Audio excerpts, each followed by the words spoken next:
ब्रज के महापुरुषों को देखते हैं ऐसे बैठे रहेंगे, मुंह बंद है, और ये जो है ये कंठ का ऐसे चलता रहता, हिलता रहता, आपको पता भी ना चले कि ये नाम जप कर रहे, पर उनका ये जो कंठ है ये निरंतर श्री राधा श्री राधा हरे कृष्ण जप करता रहेगा।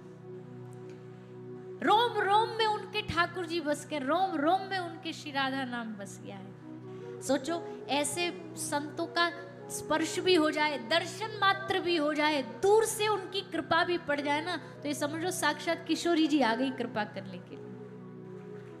इसलिए हम बार बार वृंदावन की महिमा क्यों गाते हैं?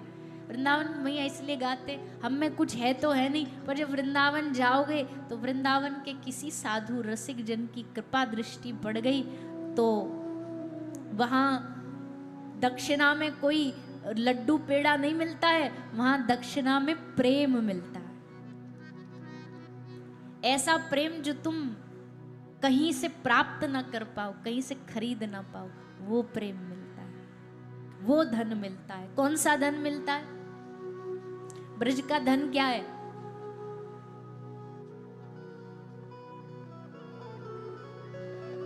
क्या है ब्रज का धन?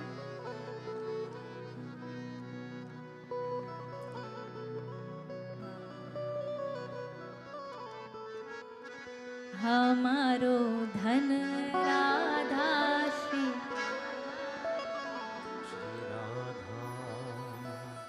तो उन रसिक जनों की प्राण आधार, उन रसिक जनों का धन, उन रसिक जनों का खजाना कोई और नहीं है, श्री किशोरी जी है। ठाकुर जी के हृदय का धन श्री श्यामा जी। और खजाने को आदमी क्या करता है?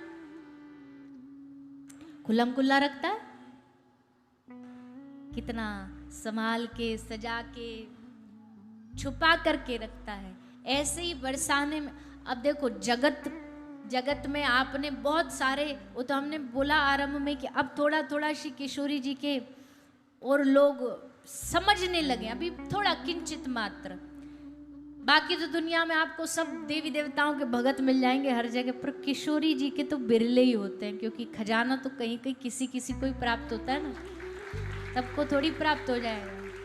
किशोरी जी की कृपा से ही जब वो चुनती है ना, हाँ ये वाला बच्चा, ये इसका, हम बार बार कहते हैं बात, भक्ति में भी प्रमोशंस होते हैं।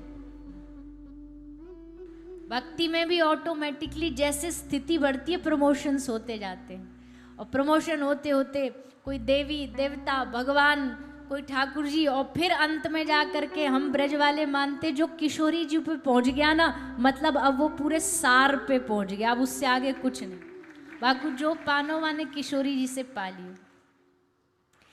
क्यों? क्योंकि इनका जैसा प्रेम संसार जगत में कहीं ढूंढे से भी प्राप्त नहीं होगा, कहीं संसार में ढूंढने से भी प्राप्त नहीं हो सकता। ऐसी श्री किशोरी जी के, तुम्हारा अभी डाइजेशन सिस्टम ठीक करो फिर आना, अभी पहले पचाव ठीक करो फिर श्री किशोरी जी की कथा में आना, अन्यथा सब खोपड़ी से ऊपर निकल जाएगी। सचमुच जिनको नहीं भाव होता हृदय में, वो कहेंगे क्या रोना धोना की कथा कर रहे हैं, कोई बढ़िया चुटकुला सुना दो, 2-4 नाचने वाले भजन सुना दो, खत्म करो कहानी। जिनके हृदय में भाव नहीं होगा, पर जिनके हृदय में भाव होगा, जिन पर किशोरी जी कृपा होगी, वो समझेंगे नहीं ये भाव तो रसिकों के संग से मिलता भैया, ये तो पक्का है। बिना रसिकों के कृपा के ये भाव हृदय में पैदा नहीं होता। अब समय मिलेगा हम ये भी बताएंगे कि ये किशोरी जी की भाव की प्राप्ति के लिए कौन कौन से स्टेप है, कहाँ कहाँ जाना पड़ेगा।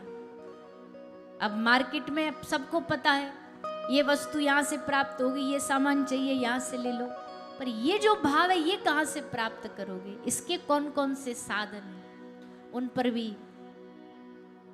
एक दिन चर्चा करेंगे।